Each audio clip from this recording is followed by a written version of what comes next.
In our heart, ingat po dyan pa, ingat. Dahil pag meron ng pagbabala, minsan, yun na nagiging naman ang puso natin. Dahil sabi ng Panginoon, where your treasure is, kung nasaan ang treasure mo, nandun din ang puso mo.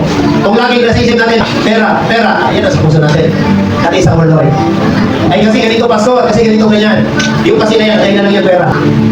Stand with authority wherein peace replace anxiety, wherein faith replace fear, wherein generosity replace greediness. Kapag nararamdaman ang greediness, takot, anxiety, it means minsan may mga panalangin hindi pwedeng daanin sa Lord kasi ganito, Lord, dito ganyan. Prosperity will not affected by our emotion. Prosperity affected by alignment of God's principle. Amen. That's why sometimes we need to break our emotion. Sometimes we need to get warfare. Amen. Pag naisip mo, years ago, ganito yung kalagayan namin. Ngayon, hindi ako papayag, Panginoon, na ganito pa rin. Sometimes you need to break your emotion. At sinasabi, Father, in the name of Jesus, what we declare on Sunday, yan ang portion ko, Panginoon. Yung takot, sometimes yung humahatag. Instead, yung trusting sa word ng Panginoon. Use that money to be your servant. Unbelief is the greatest enemy. Yan po, pag kulang tayo sa pananampalataya, kulang sa word.